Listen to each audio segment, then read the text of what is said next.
Welcome back to your next stop. This is Juliette Hahn. In this episode, I speak with Jennifer Eden. She is the CEO and founder of Tampon Tribe. If you are a longtime listener, you might remember Jennifer from episode 79. She was in season 1. And so we caught up with what Tampon Tribe is doing.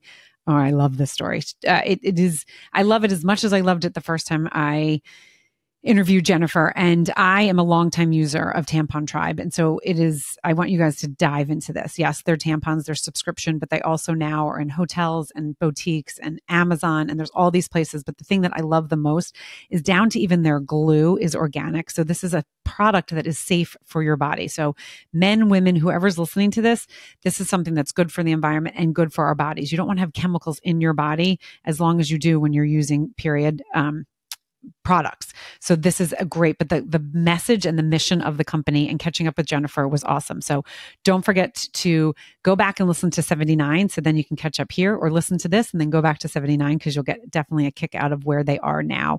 You can find Tampon Tribe all over the socials, tampontribe.com, and then also on all the socials. If you happen to see one of the products, they're all used in spas, there's so many chains, Ritz-Carlton, and I'm going to name a list, but Jennifer does that in the episode. But it's really fun. Take a picture and tag. Like, what they're doing is awesome in this space. So don't forget to, again, go follow Tampon Tribe and follow the journey. Listen to episode 79 with Jennifer Eden, or listen to this one first. Welcome back to your next stop. This is Juliette Hahn. You know, I say this every time. I'm so excited to bring you a guest that has followed a passion and turned it into a business. And we have Jennifer Eden, who is the founder and CEO of Tampon Tribe. Welcome, Jennifer. Thank you, Juliette. It's such a pleasure to be back with you. Yeah. So we were just talking, as you guys, my guest, my listeners always laugh because I always say, I always get into a little chit chat before, and then I'm like, oh, wait, I really need to be recording this because it was good. So we started chit chatting, and then I was like, I need to record because Jennifer was in season 1, episode 79. If you guys want to go back and kind of hear how Tampon Tribe started, but this is what I love. I love, go back and listen to that and then see where they are now. That's what's really, really cool. So you were in my first year. That was 2019, which seems just like yesterday, but it really wasn't. Isn't that crazy? Right. That's what I was thinking. I'm like, we just talked about everything. I'm like, that's nearly 5 years ago. That's insane. That is insane. It's really insane because, and I've been following Tampon Tribe. So I use them.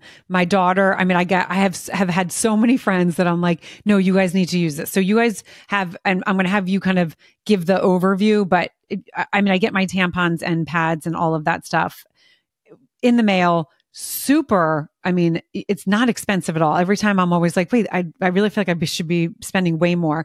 I've gotten the period underwear there because I know you guys are using good stuff, and there's all that stuff out and, with this silver. And so I know it's a great product.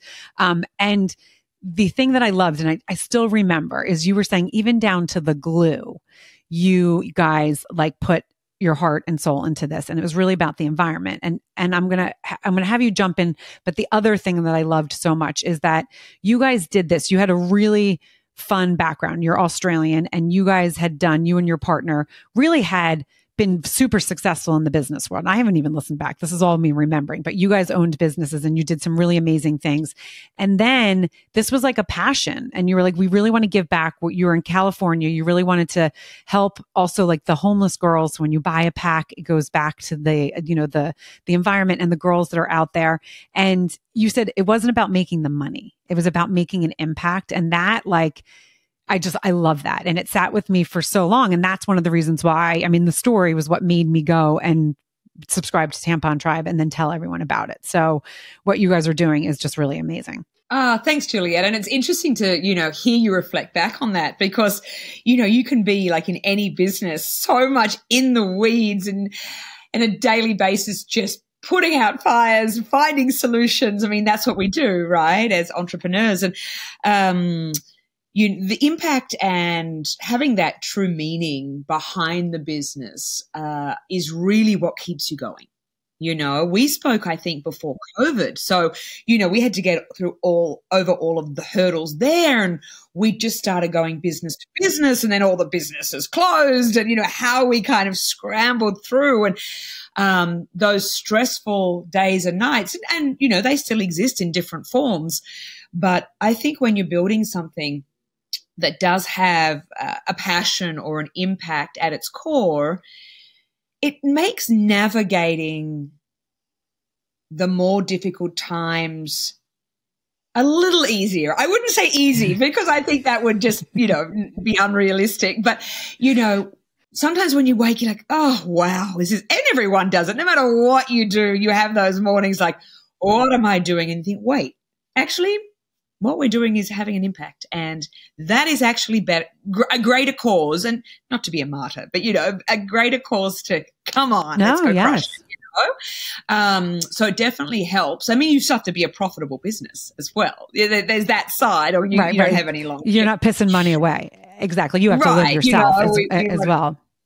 Right. We run a very lean business, and now I don't know where I was speaking to you last time. Maybe we're in the warehouse. I don't think so. We're in our warehouse now in Los Angeles, and it's been a great journey, since we spoke. And I do believe you were, because I do remember that, but now I'm going to go back and look. I do think you were, but I think it was like very early days. I think you just kind of were in there, because we were laughing at, I remember I had like internet problems, and then I think you had a connection thing, which we did today too. We were like, okay, they always like to keep us on our toes up there in that universe.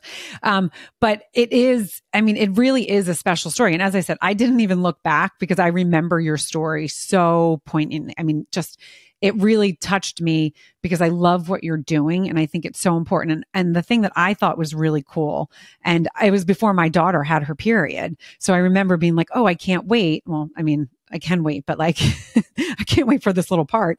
I totally can wait for her to have her period.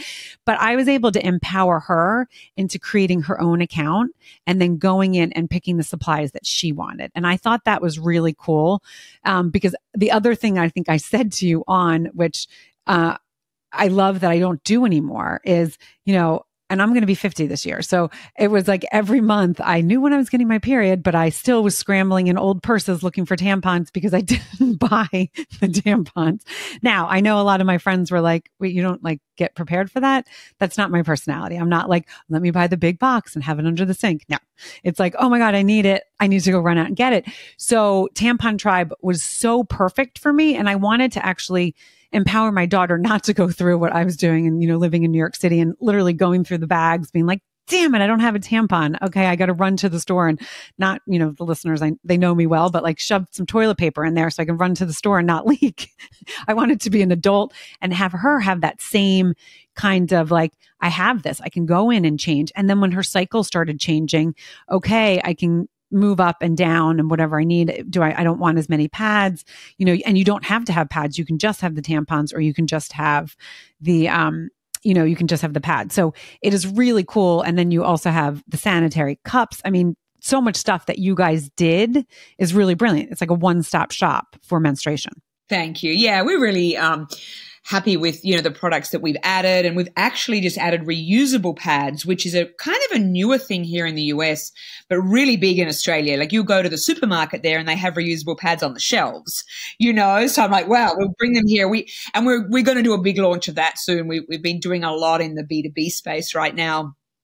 Selling into a lot of hotels and schools and co-work spaces. And, more and more people are really recognizing the importance of toxin-free organic personal care that's also plastic-free, and the sustainability part is something we believed in from the very beginning, but it wasn't cool. It was what we believed in. And now, of course, every large organization, or 90% of them in the world, have got to go plastic-free.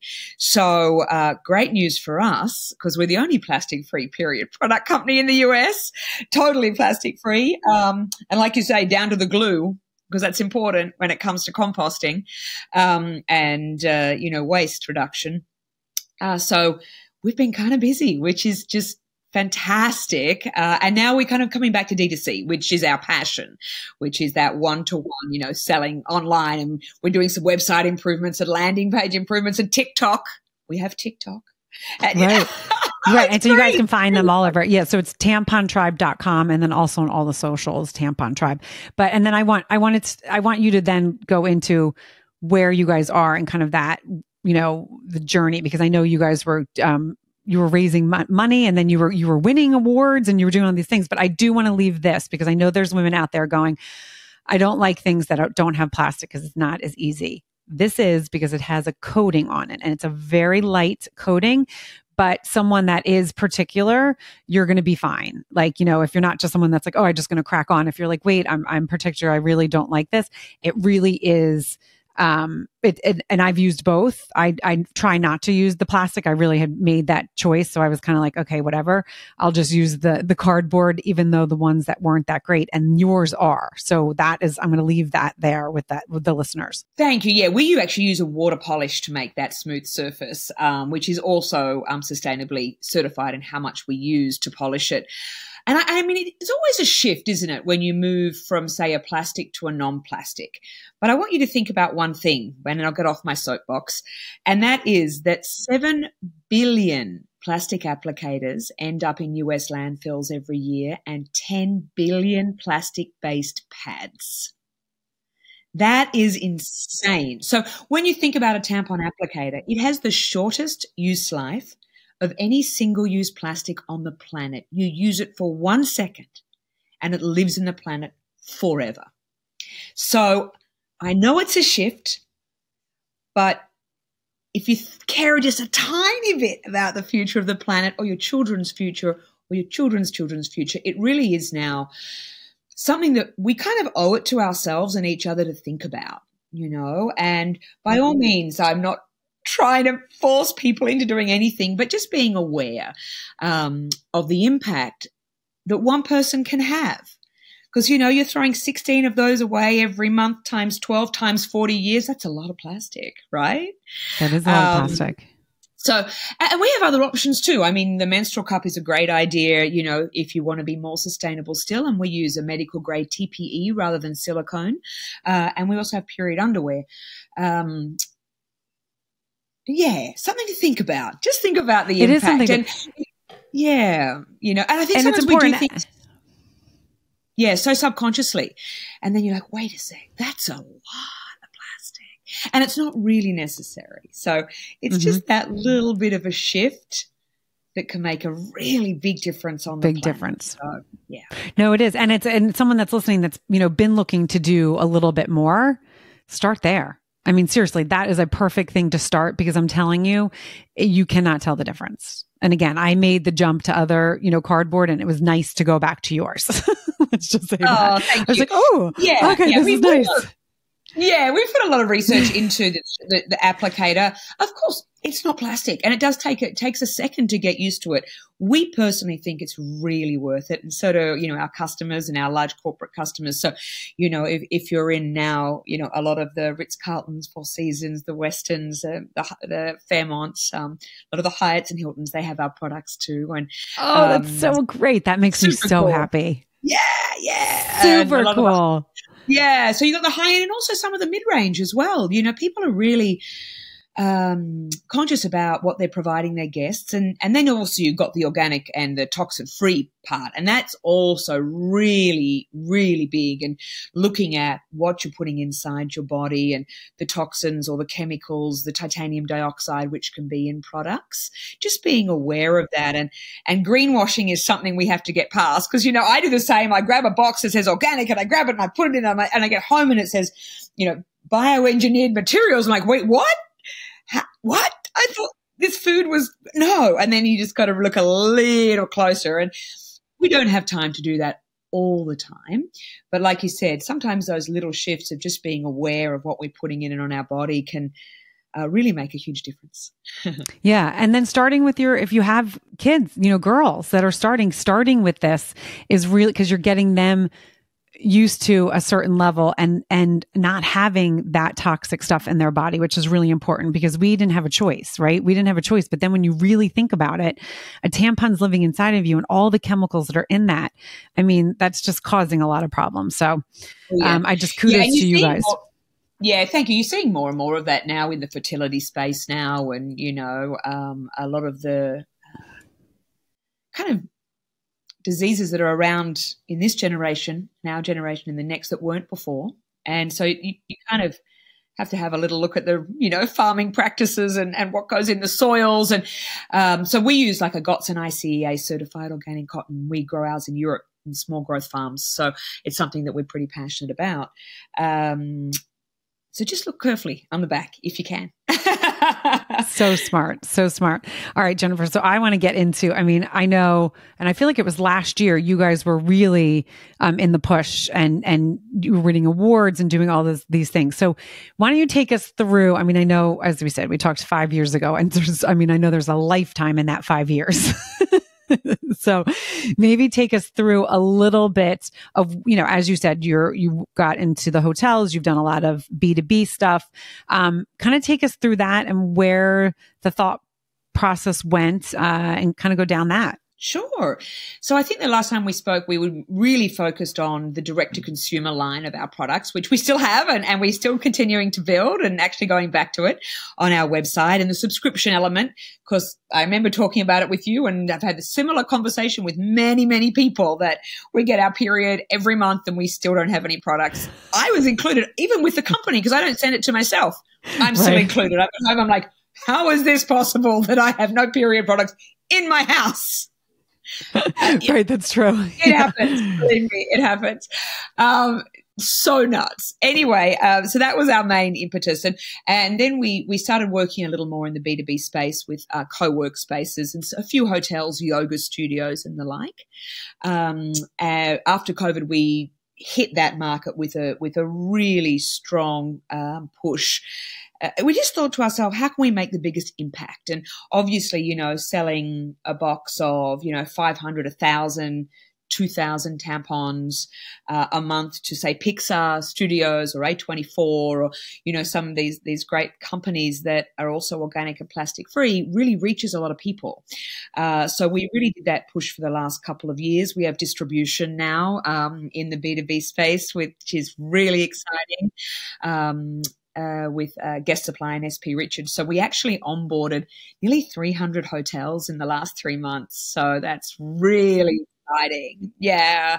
And also it's a great indication the shift that's happened over the last few years toward, as I mentioned before, organic and plastic-free products. And employers are wanting to provide these products to their staff, to their team members, hotels to their guests. They're realizing that really thinking about people makes a huge difference, and value adding, not just from a commercial sense, but, you know, from a, you know, conscious sense as well. Yeah, so we push a lot there, and we're also in a lot of retail now. So we're in a lot of high-end natural grocery, and on the West Coast we're in the New Seasons Market, New Leaf, we're in HEB Central Market. We're in a lot of large independent grocery stores and about 350 smaller stores. So one real shift we've seen after COVID is this uprising of small independent sustainability stores where they sell a lot of bulk items. So you can go in with your little bag and fill up your tampons and fill up your soap and fill up, you know, like a dispensary, going back to old time dispensaries. And so we really sell a lot into there, and a lot of independent, like, gas stations and spas and the whole gamut of your natural stores. Small boutiques are really, you know, our sweet spot, and we love supporting, you know, other small businesses. And then also we're on Amazon, of course, as well. So we have an omni-channel now. We have 4 channels of the business, which is a lot, but it's also exciting. Yeah. And we do our own fulfillment. So that, I think, you know, talking from a business point of view, you know, if anyone's interested in being able to control that supply chain, has enabled us to really diversify and we can do it really quickly. You know, for example, with Amazon, we're experimenting with some more bulk boxes. So rather than say 10 pads, we're doing boxes of 60 pads and 60 liners, and no one else is really doing that. So we're kind of testing that right now, and we can do it because we package everything here downstairs at the warehouse. So that makes a big difference. Yeah. And then our new products, so our period underwear and, you know, the reusable pads, it's just been an exciting time. Yeah. So, okay. So, and I want the listeners to kind of understand. So when you're with your background, do you think that helped you kind of figure out, okay, this is the route we want to go in? I know you and your co-founder have worked together in the past. Do you think that that was really your experience, or do you think it was that you just were super curious about the space that you were in now and you did a lot of research of figuring out like what was going to work? If you can give us back, was that like more experience or more like research? I think it probably is a combination of both, but experience in terms of looking at what you're doing and then always looking for an opportunity to grow your reach at very minimal cost. So we run a very lean business. So, you know, we don't have, we've done some fundraising, but we don't have $20 million behind us. We don't throw money, you know, we run it as if it's ours, because it is like our money. And, even a lot of our money goes to inventory. So we don't have a ton of cash. And cash flow is something you always need to look for in the business. So when we first started going into retail, you know, I was just thinking, how do I get the product seen by more people? Well, retail shelves. Okay.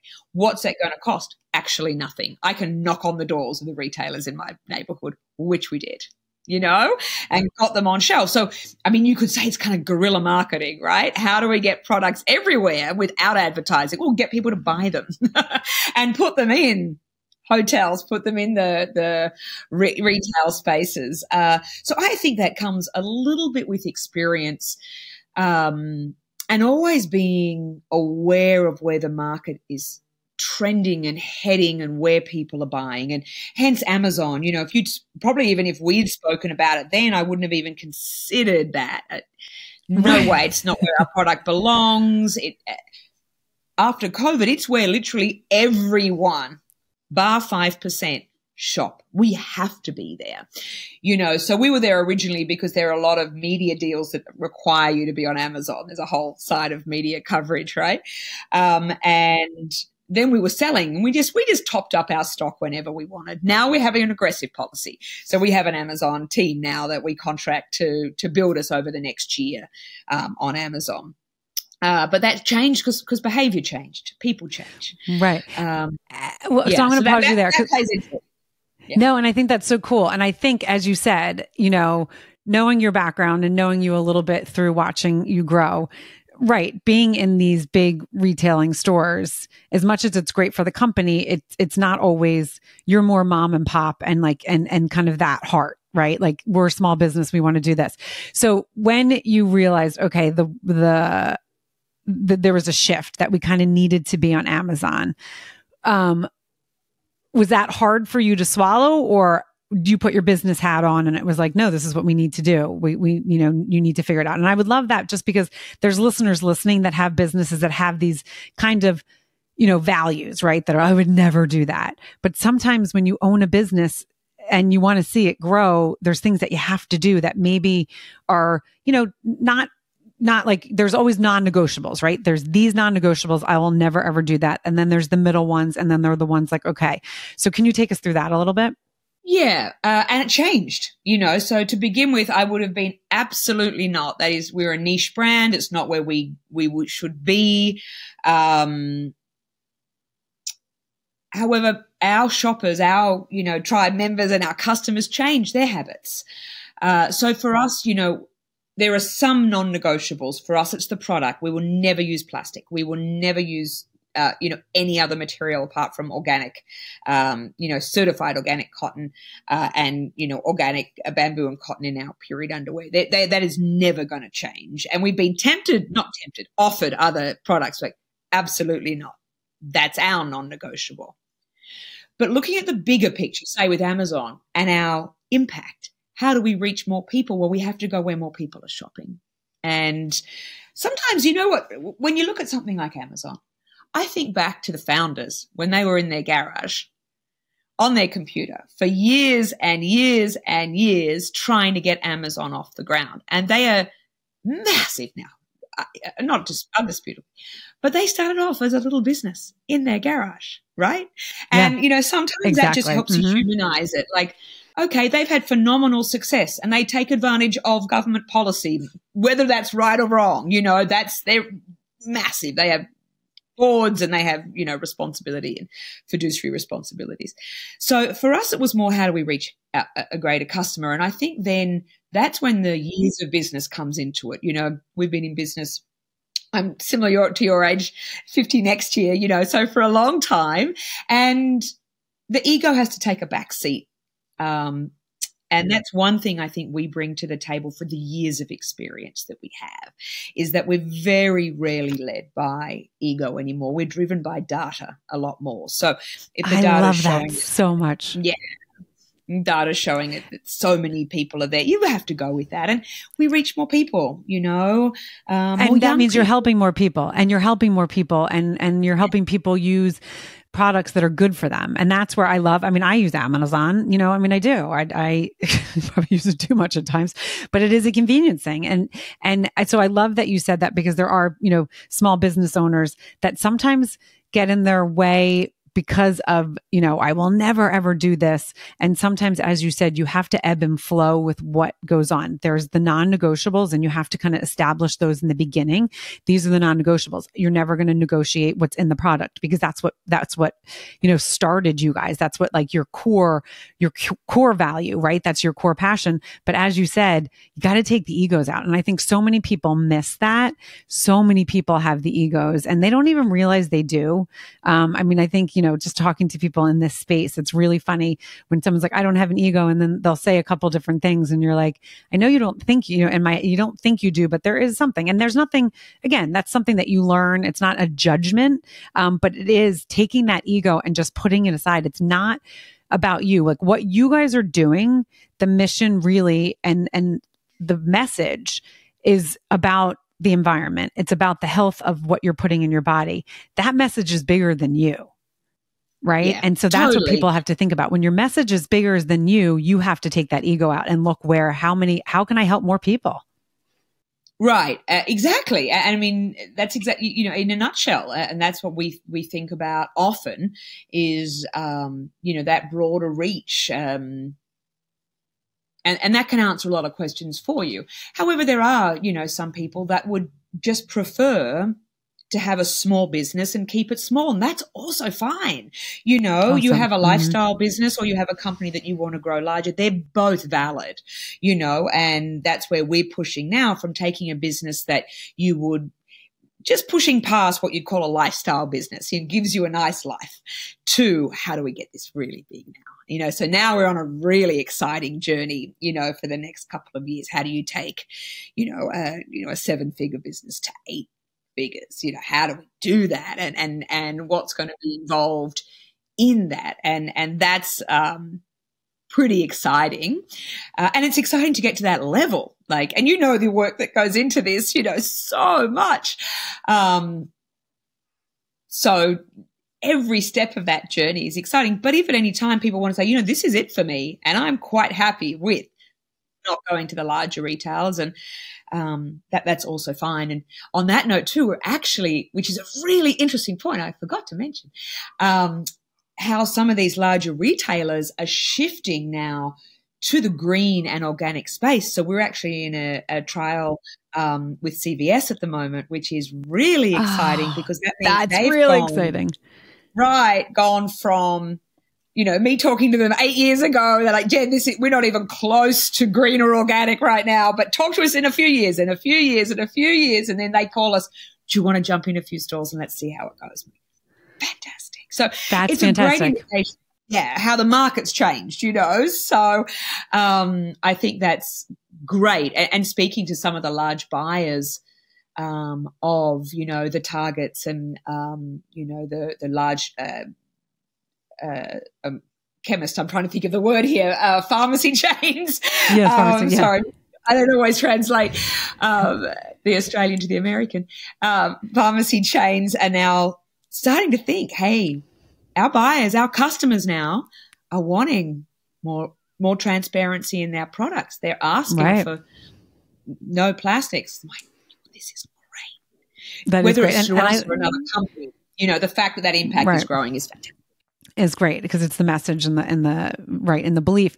And I love that CVS is doing that, because I have to say, I feel like the last 2 years, they definitely, you've seen the shift on their shelves, and it's always nice, because that's something that's always been important to me, is the kind of organic and health, and thinking about what you put in your body for so many different reasons. And so it's nice, the convenience stores, right? The stores that are convenient to be able to go into and be like, okay, my products are here, instead of you having to drive 25 minutes to find the Whole Foods or the small, is there a health food store here? And, I live in a small town. I remember there's like a tiny little health food store that I would always go to. And I knew that they did not have a lot of people, because you could see sometimes the dust on some of their products.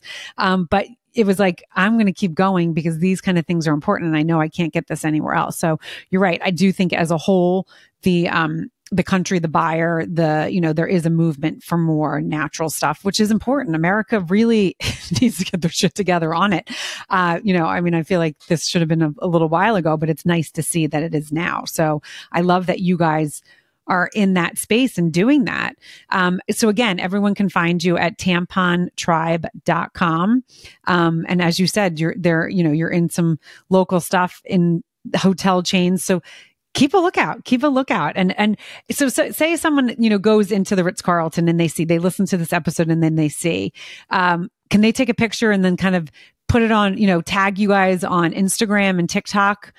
I mean, are those kind of fun things that some of your customers do?